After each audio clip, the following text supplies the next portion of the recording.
Memang Allah merancang manusia untuk biar dia bahagia. Tujuan Allah bikin kita di bumi ini kan untuk biar kita bahagia. Allah pingin kita seneng. Makanya Allah ngasih banyak fasilitas yang cocok untuk kita hidup.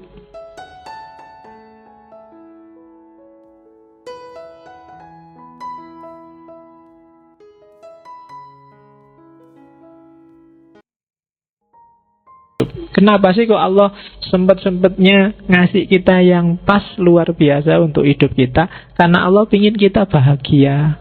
Apa-apa mudah, apa-apa tersedia.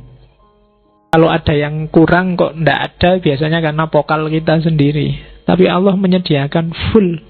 Dan nggak ada bayarannya, gratis.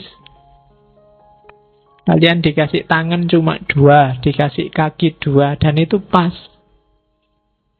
Dan dikasih akal. Akal itu kan luar biasa. Nggak ada hewan yang dikasih akal selain manusia. Jadi ya kan kita kan hewan jenisnya, hewan yang berpikir. Jadi Tuhan menciptakan kita itu untuk bahagia. Maka barang siapa galau, bete, sumpek, sedih, kamu sebenarnya sedang melecehkan Tuhan. Kamu sebenarnya sedang menyinggung perasaannya Tuhan. Sudah dikasih macam-macam kok kamu masih bete, kamu masih galau. Itu yang bikin kemarin waktu kamu kecil, waktu kiai-kiaimu selalu bilang bahwa bersyukurlah. Dengan syukur nikmatmu akan ditambah. Karena seandainya akal kita normal, sebenarnya melihat semua fasilitas dari Tuhan tadi, pasti kita akan bersyukur dan bahagia. Seandainya ada masalah sekalipun, ya mungkin setiap orang tidak ada yang tidak punya masalah. Kalau di persentase, mungkin masalah hidupmu itu tidak ada 10%-nya. Nikmat dan kebahagiaan yang kamu dapat dari Allah. Silahkan kamu tulis nanti pulang dari sini, sebenarnya problemku itu apa sih? Tesis yang tidak selesai-selesai. Atau skripsi yang tidak mulai-mulai. Atau apa. Itu ke problem-problemmu kan seputar-seputar itu aja. Pacar yang nggak dapat-dapat. Atau yang sejenis itu kan. Lu itu kalau di persentase dari 100% variabel hidupmu paling tidak ada 10%-nya. Kamu masih bisa makan enak, masih bisa mandi seger, masih bisa minum teh manis, masih bisa. Banyak orang yang manis saja nggak boleh, teh juga nggak boleh. Air putih banyak-banyak nggak boleh. Ya kan? Tidur nggak bisa. Ngerokok padahal pingin nggak boleh. Ya, kan banyak yang kayak gitu. 80% hidupmu dan dengan 20% masalah, itu ya tetap kamu harus bersyukur. Makanya katanya Farabi, enggak. Allah menciptakan kita untuk bahagia. Maka jangan bikin dia tersinggung dengan kamu tiap hari mengeluh. Saya bete, saya galau, aku lagi enggak mood, aku lagi ini. Padahal apa sih yang enggak dikasihin Allah padamu? Tahsilus sa'adah. Jadi capailah kebahagiaan biar Allah seneng. Kayak kalian itu loh, kalau ngasih seseorang, bantu seseorang, dan yang dibantu kok terus alhamdulillah sampean bantu sekarang hidupku beres, aku urusanku selesai semua. Yang bantu kan juga seneng. Tapi kalau kamu bantu orang, yang dibantu merengut, terus sumpah, terus iya sih terima kasih dibantu, tapi yo masalahku masih banyak, itu yang bantu juga jadinya nggak enak hati. Jadi bahagialah. Allah menciptakan kita untuk bahagia. Tidak usah terlalu dipikir masalahmu yang hanya 10-5% itu. Kalau ada solusi ya diambillah solusi itu. Kalau nggak ada ya dipikir lagi. Kalau buntu ya dinikmati aja masalahnya. Itu lebih enak. Kan sekarang biasanya yang bikin kamu sumpek kan nyari jalan keluar. Saya nyari jalan keluar nggak nemu-nemu, Pak. Ya sudah, kalau nggak nemu ya nggak usah dicari. Oh, nggak nemu, dinikmati aja masalahnya. Tesis nggak selesai-selesai ya sudah, ditunggu aja. Sopo ngerti dapat surat peringatan. Loh ya kan? Kalau dapat surat peringatan kan nanti gerak sendiri. Oke, jadi yang kedua itu. Yang ketiga rumusnya dari tahsilus sa'adah, semua yang membuat seseorang bahagia itu baik. Tapi semua yang bikin kamu galau, bete, itu kebalikannya, pasti tidak baik. Kalau tesismu nggak selesai-selesai, itu pasti tidak ada yang tidak baik yang sedang kamu jalani. Mungkin kamu males, mungkin kamu nggak tertib, mungkin kamu ogah-ogahan, mungkin kamu mismanajemen waktumu, pasti ada yang salah. Dan itu membawamu pada ketidakbahagiaan. Dan semua yang membuatmu bahagia itu pasti baik. Kok ada yang tidak baik tapi membuatmu bahagia? Hati-hati, awas ketipu. Itu jebakan. HPK-nya dia jelek. Misalnya, Pak, kemarin saya nyontek, akhirnya nilaiku A, Pak. Oh itu iya, nilai mau A, tapi hati-hati. Dalam praktek hidup yang sejati, awas keliru. Misalnya kamu harusnya levelmu nggak IP 4, tapi IP-mu 4. Orang anggap kamu pinter. Padahal ternyata enggak. Itu bahayanya, silahkan dinikmati sendiri. Banyak bahayanya, panjang. Jadi pokoknya yang bikin kamu bahagia pasti baik. Kalau kamu bahagia dengan hal yang tidak baik, itu sebenarnya bukan bahagia, atau sebenarnya itu nikmat sementara, ladzat tadi. Tapi resiko tidak bahagianya sangat panjang. Nah. Oke. Saya tidak sholat, tidak apa-apa itu Pak. Aku tidak puasa, biasa aja kan. Tidak masalah, Allah juga nggak cerewet, nggak marah-marah. Iyalah. Kamu ngitungnya sekarang. Tapi mungkin ada efek yang tidak kamu sadari. Karena ketika Allah nyuruh sesuatu, itu mungkin rahasianya tidak sekarang saat ini. Tapi ada skenario yang dibikin sendiri oleh Allah untuk mekanisme hidup kita. Karena Allah pasti tidak butuh sholatmu, tidak butuh puasamu, tidak butuh zakatmu. Jadi segala yang membuat bahagia itu pasti baik. Atau kebalikannya, kalian melakukan kebaikan kok tidak bahagia ya Pak? Ketika kebaikan tidak bikin kamu bahagia, berarti ada misunderstanding. Ada pemahaman dan pengetahuan yang belum kamu jumpai. Kayak di Plato kemarin. Saya jujur Pak, tapi kok sumpah gini hasilnya Pak? Kok malah rumit hidupku? Harusnya jujur itu bikin bahagia, tapi kok bikin aku malah galau. Ada yang keliru dalam pemahamanmu tentang kejujuran dan kebahagiaan dari jujur. Konsepmu mungkin salah. Mungkin bahagia menurutmu apa? Atau jujurmu itu jangan-jangan bukan jujur yang sejati, tapi jujur yang terpaksa. Atau pasti ada yang keliru. Pokoknya rumusnya katanya Farabi, perbuatan baik hasilnya pasti bahagia. Rumusnya di situ. Semua yang bikin bahagia pasti baik. Kalau ada yang enggak, pasti ada yang salah. Terus katanya Farabi lagi, rumus keempat.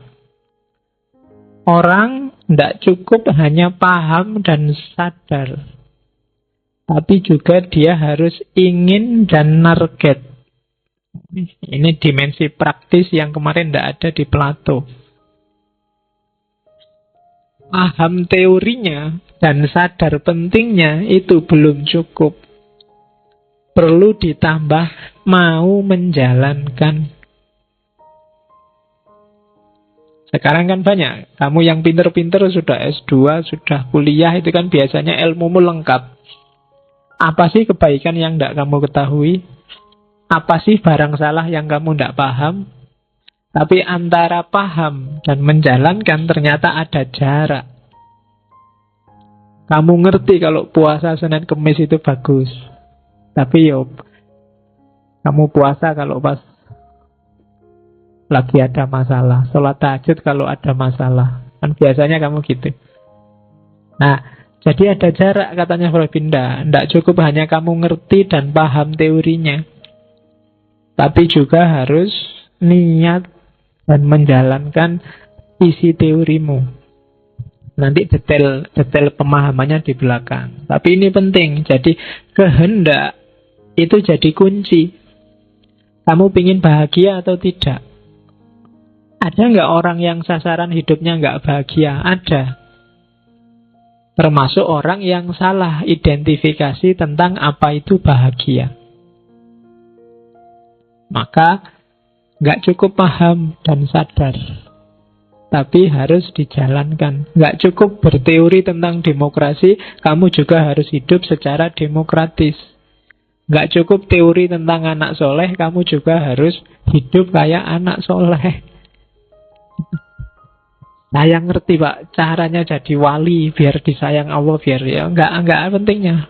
Kamu mungkin belajar Rumi dari Cak Kus, belajar filsafat tiap minggu, belajar hikam tak selapan sekali itu kan, tiap Selasa apa itu. Kamu tahu dan sadar, waktu ngaji itu kan kamu manduk-manduk. Iya ya, memang kayak gitu, selalu gitu. Tapi keluar dari sini, ndak jalan. Kamu ndak berkehendak untuk menerjemahkan itu dalam kehidupanmu. Dan itu sumber masalah. Kenapa kamu nggak bahagia? Kenapa nggak bahagia? Karena ideal yang ada di kepala dan hatimu ternyata ndak nyambung sama praktek hidupmu sehari-hari. Maka jadi masalah. Kalau menurutmu rokok itu jelek dan kamu ndak bisa meninggalkan rokok, itu kan siksaan luar biasa. Sambil ngerokok kamu, aduh ini sakit jantung ini. Sambil air nggak menikmati.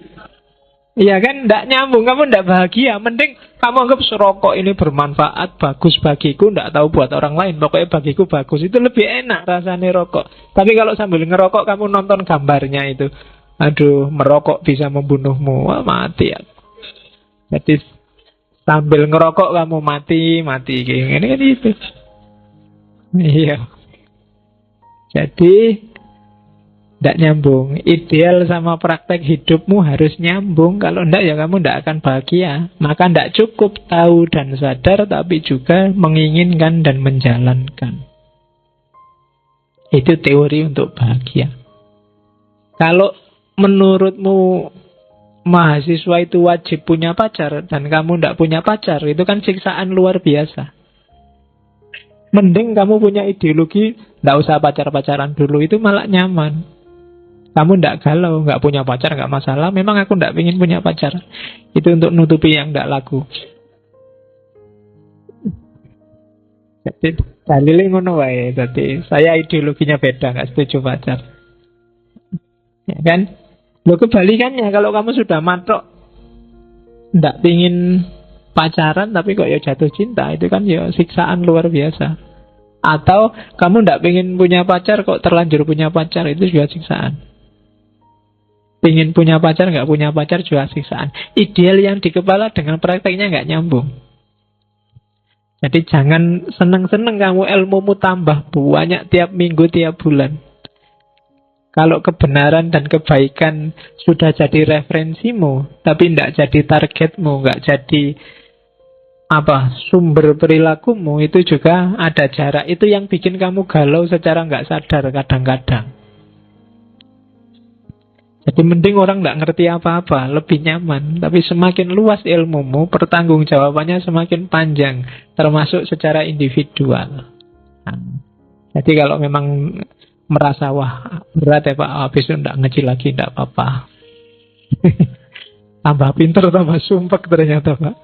Ya, oke. Cuma kalau nggak ngaji, ya kualitas hidupmu nggak akan meningkat. Problemnya di situ. Jadi biar kualitas hidupmu meningkat, ya step by step. Jadi sekarang saya paham dulu Pak, nanti kalau siap tak laksanakan. Sambil ditegesin itu. Karena hidup itu kan memang harus begitu. Ya diterima aja, misalnya pacarmu jelek, ya sekarang jelek dulu Pak, tapi tidak apa-apa bisa. Bisa naik lagi. Lo kan gitu hidup, itu step by step. Dan kadang-kadang kita kan suka menipu diri kayak gitu. Jadi pacarnya biasa-biasa dibilang kamu yang paling cantik. Nah itu membohongi diri dan membohongi pacarmu. Mending kamu bilang kamu tidak paling cantik, tapi ya kamu yang mau sama aku. Yang lebih cakep tidak mau. Itu lebih realistis, tidak apa-apa. Daripada kamu membohongi diri dan membohongi orang lain. Itu kan kebohongan publik, kamu bisa dituntut. Oke. Terus, ya, kebalikannya rumus yang di atas, maka saat orang tidak ingin bahagia atau tidak terlalu ingin bahagia, maka yang ia lakukan pasti jelek, pasti buruk. Kalau ada orang, enggak, aku pengen rusak, aku pengen ngaco hidupku, aku pengen tidak bahagia, itu pasti yang dia temukan hanya kejelekan. Itu kebalikannya teori yang di atas. Maka tidak usah merasa bersalah kalau kamu cita-citanya pengen bahagia. Hati-hati, biasanya yang muda-muda yang masih bergairah pengen alternatif, cara berpikir alternatif. Ya boleh, cuma hati-hati kalau ujungnya bukan kebahagiaan, katanya Al-Farabi, yang kamu temui di jalannya itu barang-barang jelek. Nanti dipahami di belakang kenapa bisa begitu.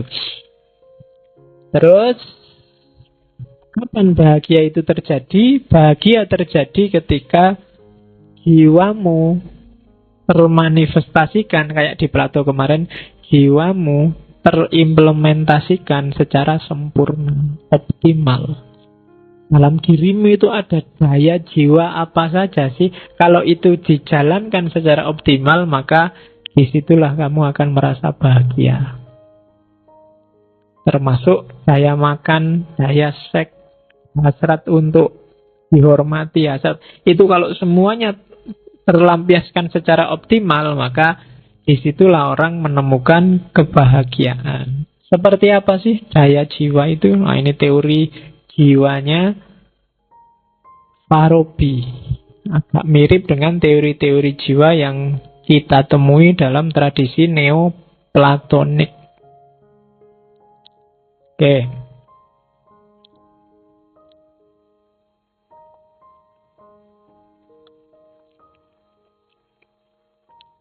Yang pertama, rohanimu itu punya daya gerak.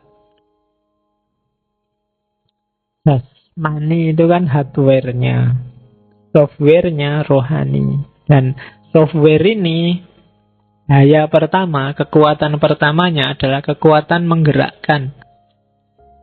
Menggerakkan untuk makan, menggerakkan untuk cari selamat, bergerak untuk berkembang biak.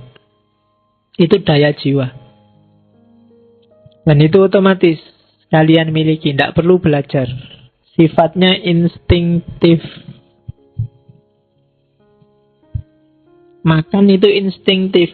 Bayi baru lahir sudah punya insting untuk makan. Dia nggak perlu diajari, nggak perlu ibunya maksain ngasih makan. Dia sudah begitu mulutnya disentuh oleh makanan atau oleh ibunya itu, dia langsung jadi dia langsung bisa ngenyot, nggak perlu diajari bapaknya.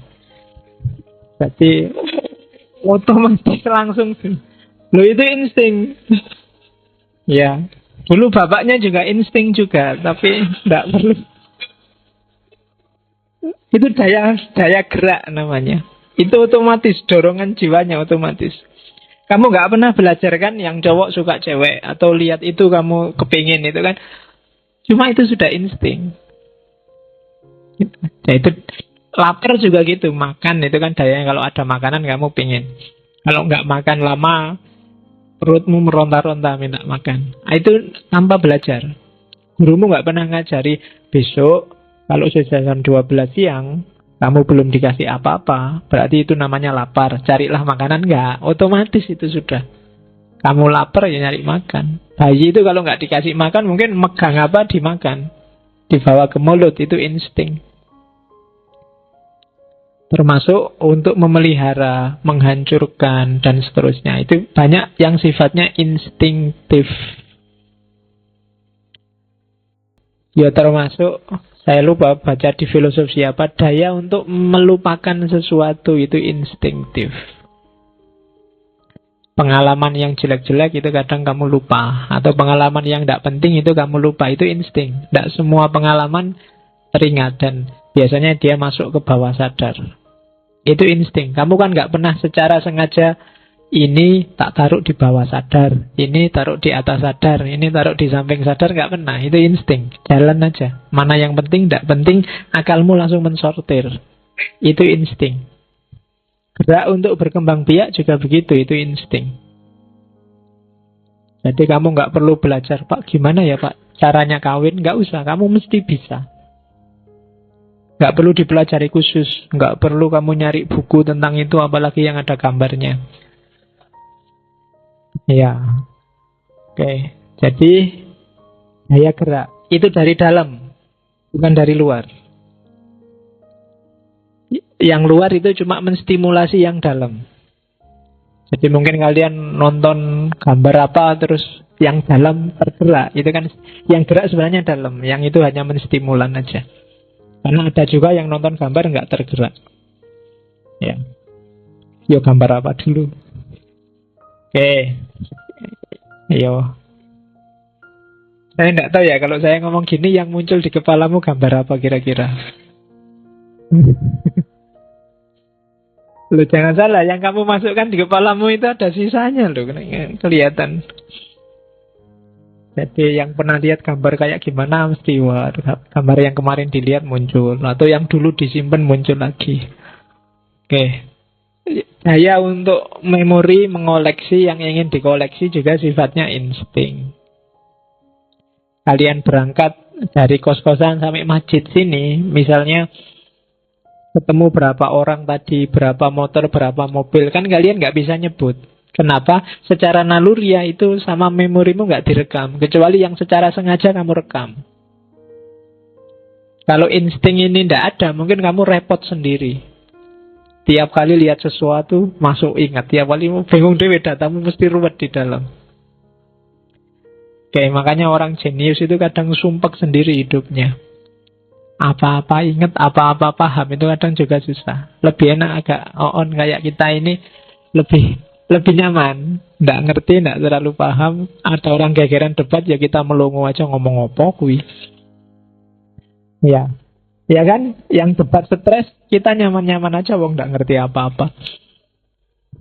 Kadang-kadang itu penting. Itu daya jiwa juga untuk menyelamatkan diri. Jadi untuk keselamatan kadang-kadang ada daya-daya semacam itu. Yang kedua, daya mengetahui. Jadi ini yang disebut intelijensi.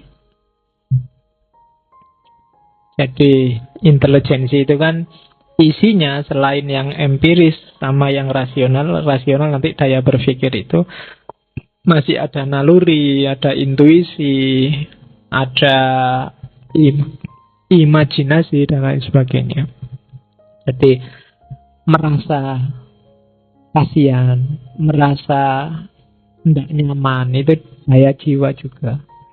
Suka dan tidak suka, itu daya jiwa juga. Terus daya yang ketiga, daya mikir. Ya, kalau di Al-Farabi, mikir itu ada akal praktis, ada akal teoritis.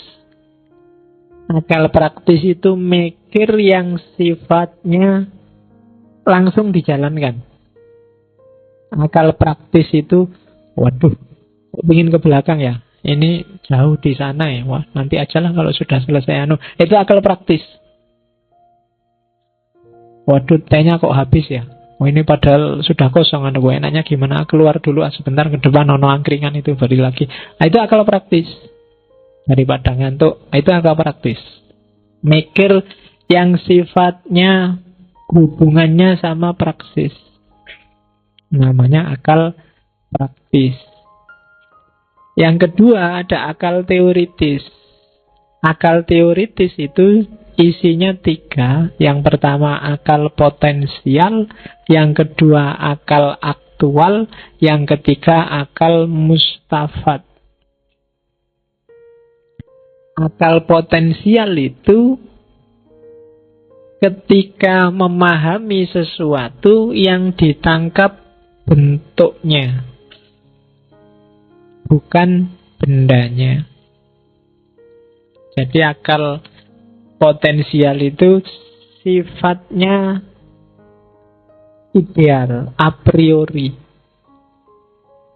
Jadi kalau kalian mikir misalnya kayak gini, masjid itu harusnya pusat peribadatan, juga pusat politik, juga pusat sosial. Itu dari akal ke akal. Ini namanya akal potensial. Sifatnya a priori kalau bahasanya Immanuel Kant. Tautologis, dari akal ke akal. Tidak butuh referensi dari dunia nyata. Mikir tentang kuda, tidak butuh referensi kuda yang sebenarnya itu kayak apa. Mikir tentang cantik, tidak butuh referensi cantik dalam realitas itu kayak gimana. Itu namanya akal potensial. Hidup ini, Islam itu damai. Islam itu tidak suka perang. Ngomong kayak gini itu kan hanya ada di kepala. Tidak melihat realitasnya umat Islam yang sejati itu kayak gimana. Nah, itu namanya akal potensial. Akal fisik. Yang kedua, akal biasa, akal habitual. Akal habitual itu ya melihat kayak gini, oh kayak gini tuh pengajian filsafat itu. Nanti keluar, oh kayak gitu tuh angkringan itu. Yang kerja kayak gitu namanya akal biasa atau akal aktual. Jadi kerja akal ketika dihadapkan dengan realitas. Kebenarannya, coraknya lebih a posteriori. Oh kayak gitu tuh yang namanya cakep itu. Berarti salah aku kemarin, kan gitu. Nah, itu namanya akal aktual. Kalau tadi mungkin di kepalamu cantik itu rambutnya panjang, kulitnya putih, kemudian hidungnya mancung, kemudian kan konsep lu kan gitu. Tapi begitu lihat itu akal potensial. Kalau akal aktual, loh ternyata bagi orang Afrika cantik itu kayak gitu, bagi orang India cantik itu kayak gitu, bagi orang Timor Leste cantik itu kayak gitu tuh. Nah, itu namanya akal aktual. Jadi nggak sama. Kamu mengidealkan cantik itu kulitnya putih, jangan-jangan temenmu bagi dia cantik itu ya bukan yang kulitnya putih. Ada nggak di sini yang lihat kulit putih bule itu malah nggak suka? Wah kulitnya kok putih gitu, kena matahari agak merah-merah, nggak seneng ah. Mending yang kuning langsat. Orang yang kuning, orang barat lihat yang kuning juga nggak suka. Ah kulit kok kayak gitu. Rodok-rodok pucat, matanya sipit, antara merem sama melek nggak jelas misalnya. Nah ya kan? Ada yang gitu. Atau kayak orang Afrika, bagi orang Afrika cakep itu yang rambutnya keriting, bibirnya tebal, kulitnya hitam. Oh, itu. Baju seksi dia nggak suka, sukanya baju yang longgar kayak daster. Oh itu berarti beda kan konsepnya. Kalau kamu nyarinya yang rambutnya lurus, bagi dia rambut lurus itu yo analoginya kayak rambutnya kuda. Rambut yang bagus itu yang keriting. Paling bagus yang keribu. Kalau ada rambut kayak gitu suka. Atau yang bibir yang tebal, yang besar radial itu jadi ya. Iya. Anti selip pokoknya. Oke, itu akal aktual. Yang ketiga, akal mustafat. Akal mustafat itu akal yang geraknya tidak ke bawah tapi ke atas. Akal yang bisa kontak sama akal fa'al. Akal fa'al itu semacam sumber pengetahuan, sumber ilham, sumbernya wangsit, sumbernya laduni. Kita menyebutnya Allah, tapi para filosof menyebutnya ya ada semacam entitas rasional. Kalau Plato menyebutnya dunia ide, kalau di Farabi disebut akal fa'al. Jadi yang bisa, jadi ada bagian dari akal kita yang bisa nyambung sama akal fa'al, namanya akal mustafat. Itu yang kadang-kadang kita tidak mikir. Kalau mikir sendiri buntu, tapi tiba-tiba ide itu muncul begitu saja di kepala. Nah, itu biasanya sumbernya akal faal. Akalnya namanya akal mustafat. Nah, dalam jiwa kita ada daya gerak, daya mengetahui, daya berpikir. Ini semua harus optimal. Kalau daya-daya ini optimal, kita akan bahagia. Dorongan-dorongan gerak, makan, minum, berkembang biak, optimal. Kita juga dorongan untuk mengetahui yang melahirkan pengetahuan, optimal. Prosesnya, daya berpikir juga optimal. Maka kita akan bahagia. Kalau ada yang kurang di salah satunya, kekurangan itulah sumber ketidakbahagiaan. Jadi kalau kalian pas lagi galau, lagi stres, depresi, coba dicek bagian jiwa yang mana yang sedang sakit. Daya gerakkah yang hubungannya sama insting, atau daya mengetahui hubungannya sama pengetahuan, atau daya berpikir hubungannya sama proses bernalar kita. Jangan-jangan kita salah mikir. Jangan-jangan kita pengetahuannya yang keliru. Atau jangan-jangan ada unsur-unsur instingtif naluriah yang tidak terpenuhi. Buktinya apa? Kalau kalian sedang lapar luar biasa kan terus galau, sumpek. Atau salah definisi. Misalnya kalian menganggap teroris adalah santri yang ngaji filsafat, kemudian nggak lulus, misalnya. Terus kalian merasa, wah aku ngaji filsafat dan nggak lulus. Jangan-jangan aku teroris. Nah, itu salah definisi. Pengetahuannya keliru. Yang ditabrak daya mengetahui. Dan yang ketiga, daya berpikir. Jangan-jangan proses berpikirmu tidak pas. Itu urusan a priori atau a posteriori. Kan, misalnya kamu punya rumus bahwa Islam itu agama damai.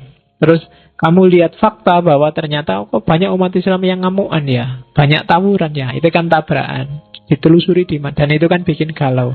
Nah, kalau kalian ngerti positioningnya, kamu nggak terlalu galau. Islam agama damai itu kan levelnya akal potensial, ideal ada di kepala. Tapi dalam prakteknya mungkin tidak sejernih itu, sudah dipengaruhi macam-macam secara aktual. Kepastian benernya, ya mari dikejar. Mungkin kadang-kadang kita juga butuh akal mustafat. Gimana sih inspirasi dari yang atas? Ilham, wangsit, dan seterusnya. Nah, itu daya yang ada jiwa kita. Kontrollah daya-daya itu, maka hidupmu akan bahagia. Kuasai itu. Dengan menguasai ini, maka dimensi fisik akan ikut. Jadi ini asumsinya kayak Plato kemarin. Bahagia hidupmu itu kuncinya di jiwa. Kalau jiwanya beres, fisiknya juga beres. Oke, terus. Nah, ini yang khas dari Farabi, ada namanya kebahagiaan sosial. Kalau di Plato kemarin bahagia itu kan individual. Tapi katanya Farabi, dia punya rumus, tidak mungkin orang bahagia secara sosial tanpa bantuan orang lain. Dan kebahagiaan sosial itu akan jadi sumber kebahagiaan individual. Dan sebaliknya juga, kebahagiaan sosial juga berasal dari kebahagiaan individual. Caranya apa? Ya saling kerjasama. Kalau Farabi punya istilah, ada al-ijtima' al-fadil, ada al-madinah al-fadilah, dan ada al-ma'murah al-fadilah. Kalau ijtima' al-fadil itu komunitas, kelompok masyarakat. Kalau Madinah Fadilah itu satu kota, satu wilayah. Kalau al-ma'murah al-fadilah itu satu negara. Syukur-syukur bisa satu dunia. Jadi selain kebahagiaan level individu, kita juga harus bahagia secara kelompok. Kalau enggak, kebahagiaan individumu enggak akan sempurna. Jadi di level al-ijtima al-fadil, kebahagiaan kelompok tidak akan sempurna kalau kebahagiaan kotanya tidak sempurna. Kebahagiaan kota tidak sempurna kalau al-makmurohnya, kebahagiaan negaranya nggak sempurna. Ya kalian bisa a priori, alah Indonesia nggak ada hubungannya sama kebahagiaanku Pak. Tapi kalau Indonesia kacau, kebahagiaanmu tidak akan sempurna. Kalau Jogja kacau, ngaji kita juga tidak akan aman, tidak akan sempurna. Mungkin pamit aja ya, kita libur yang ngaji, khawatir aku malam-malam ya.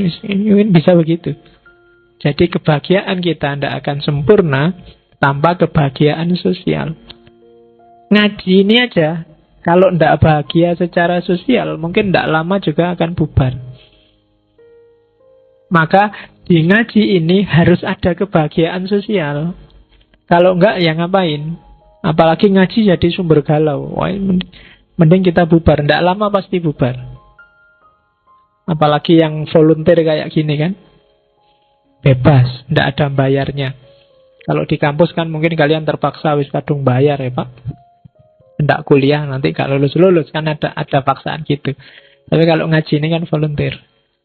Tidak bahagia ya tidak usah ikut, tidak apa-apa, wong tidak ada yang maksa. Itu kebahagiaan kelompok. Kelasmu juga harus bahagia. Kalau kelasmu tidak bahagia juga tidak akan optimal. Individumu tidak akan bahagia. Nah, kelompok bisa bahagia kalau kotanya bahagia. Kamu tidak bisa cuek. Tidak ada hubungannya Pak. Jogja ini mau banjir, mau gunung meletus, mau gempa, saya tetap bahagia. Tidak bisa. Kalau lingkungan sekelilingmu tidak bahagia, kamu tidak akan bahagia. Kalau tetanggamu stres, kamu juga tidak akan bahagia. Temen kosmu stres terus semalam nyanyi, gitaran, nyetel tip tinggi-tinggi, ya kamu tetap tidak bisa bahagia. Kamu nggak bisa bilang bukan urusanku, stres-stres dewe, ora iso. Kamu mesti juga terganggu. Akhirnya kamu juga ikut stres. Ya kan? Kamu yang stres mempengaruhi temenmu yang lain. Kainan ini nesu terus ya. Temennya yang dinesoni juga balas nesu. Akhirnya di kelas juga gitu, nesu-nesunan. Dosennya kejem lagi, susah lagi, rame lagi, gegeran lagi. Akhirnya tidak bahagia semuanya. Jadi kebahagiaan individual harus ditopang oleh kebahagiaan sosial. Ini yang tidak ada di Plato, tapi disebut oleh Aristoteles. Dan untuk kebahagiaan ini, kalau yang ini dari Ara'u Ahlul Madinah, maka komunitas, negara itu usahakan atributnya adalah al-fadilah, negara yang utama. Negara yang utama itu masyarakatnya punya pengetahuan untuk bahagia dan praktek hidupnya juga membahagiakan. Saling bantu untuk bahagia. Itu berarti Ahlul Madinah Al-Fadilah. Di bawah Madinah Al-Fadilah ada Madinah Al-Jahilah. Kalau Madinah Jahilah itu masyarakatnya tidak punya pengetahuan untuk bahagia, maka tidak mungkin dia bisa bahagia. Di bawah Jahilah ada Madinah Al-Fasikoh. Kalau Madinah Al-Fasikoh itu masyarakatnya punya pengetahuan tentang kebahagiaan, tapi lebih suka hidup rusak-rusakan. Pinter-pinter, ulamanya banyak, profesornya banyak, tapi gaya hidupnya rusak.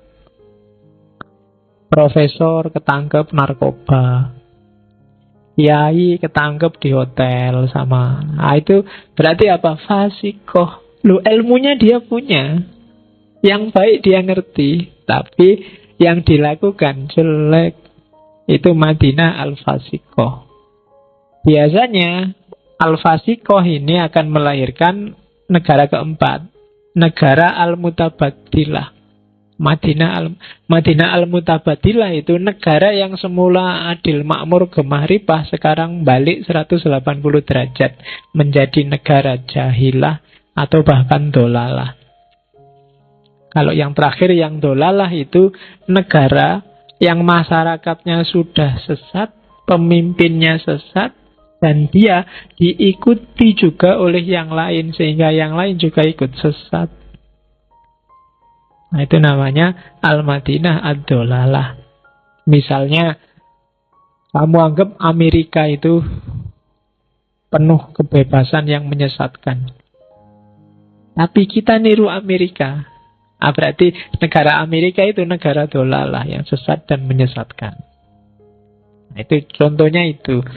Kalau fasikoh itu tadi bahwa ulamanya banyak, profesornya banyak, tapi perilakunya perilaku jahilah semua.